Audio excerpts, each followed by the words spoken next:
team was here. Yep, that's right. Thank you. Just very quickly, I don't have long remarks or anything like that. Happy to take a question or two after. On Tuesday, November 8th, we held an election, and the people of Maine's 2nd Congressional District came out to vote in strong numbers, with more than 300,000 people casting their ballot. Now, with 95% of votes counted, it's clear that my campaign has exited Election Day with a commanding lead of more than 11,000 votes, and nearly 4% of the vote, a lead of nearly 4% of the vote. As a result, the Bangor Daily News yesterday reported that our campaign's victory is all but assured. I'm deeply honored that the people of Maine's 2nd District have chosen me to represent them in Washington for another 2-year term.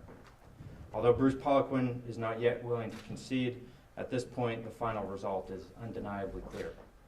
The few precincts that remain cannot meaningfully alter the position of this race. In an instant runoff against Bruce Poliquin, we are very confident that our lead will hold and even likely extend by a comfortable margin. I have confidence in the Maine Secretary of State's office to complete a secure process in the coming days. Standing before you today, I want to say thank you. I'm humbled by the strong support that I've received in this election, and I'm honored to be able to continue serving the people of Maine's 2nd Congressional District in the next Congress. I'm proud of the positive, principled campaign we ran, and I want to thank my campaign staff for the incredible work that they put into this re-election effort. Each of you has brought forward amazing energy and skill and contributed greatly to Tuesday's result. I want to give a special thanks to my campaign manager, Margaret Reynolds, for her incredible work ethic. I also want to thank my congressional staff for their hard work day in and day out on behalf of our constituents. For 4 years now, you've offered the people of Maine's 2nd District your very best service and representation, and you have made an incredible positive difference in the lives of many thousands of people. To those of you who volunteered for and supported my re-election campaign, I am deeply grateful. Your confidence in me and my team and your commitment to our democratic process are an inspiration. Thank you for being a critical part of this effort. Finally, I want to thank my wife Isabel and my daughter Rosemary for your love and support and your patience, as well as for the many sacrifices you make as I serve our community in Washington. Izzy and I also offer our thanks to all of our family and friends for their love and support. We want them to know we absolutely couldn't do this without them. To the people of Maine's 2nd Congressional District, it's been an honor to represent you. I'm humbled by your continued support and pledge to continue to make your best interests my singular focus. Thank you all for coming. We appreciate it. We'll take a couple of questions. Nick has the run of the show, and at some point he's going to cut you off and give me the hook. Yeah, Congressman, you seem to carry the idea that you're not the average politician. It seems to be not the average campaign. Is that an accurate statement? Can you comment on that? I think I'm just a regular guy like anyone else who's doing the best I can to represent the district. So take whatever you want out of that, I guess. But it seemed you did well in the cities. Was that a goal of yours? And do you think that message, you were putting out there proved to be true? On the contrary, I think we've always prided ourselves on focusing on rural areas.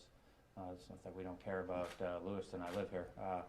But no, we focus everywhere on everyone, and I think we've always put a strong focus on getting out into rural communities to have good conversations.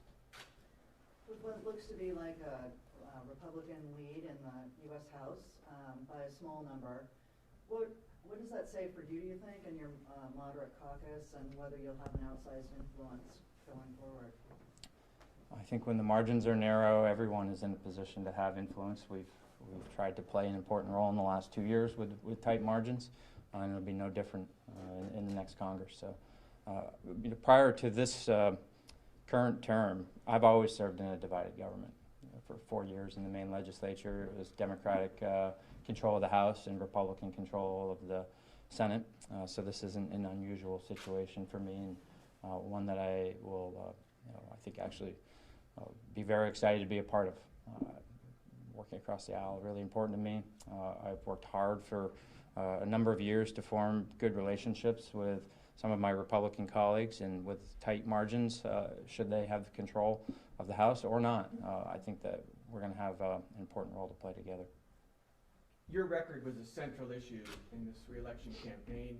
You defended it. Mr. Pollack has other comments about it. What issues do you think actually resonated the most in your record, or what was out there this year, including obviously the abortion issue? I think, Phil, that people went out and voted based upon who I am, the way I've done the job, and the kind of transparency and communication of our operation over a couple of years now.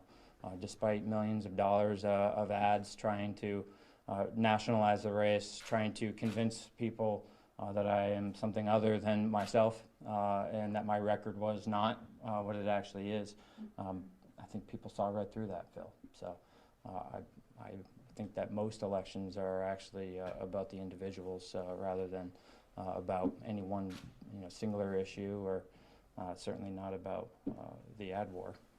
Is there a lesson nationally for Democrats looking at your apparent re-election and other similar Democrats, with Spanberger and all of the Problem Solver Caucus, the For Country Caucus type of Democrats who won yesterday?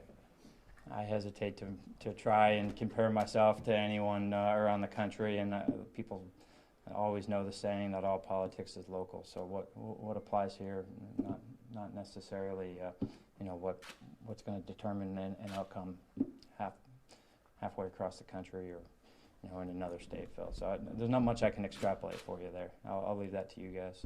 Have you had any contact with Bruce Baldwin since election night? No. Is it necessary that he concede? I mean, it's not required, of course, and I guess technically the election's not over. Not at all necessary. That's his choice. One more question, folks? I'll throw it out. Following up the question, obviously you did win Lewiston, Auburn. I think you won Bangor. But can you talk a little bit more about the inroads in some of the rural towns like Eustis and Jay, and places where you either narrowed his margin or won towns that Paul LePage won that Janet Mills didn't win? What happened? We won Jay this election. We won Jay in 20. We won Jay in 18. Same for Rumford. There's a number of towns that we've consistently outperformed the party, outperformed the top of the ticket.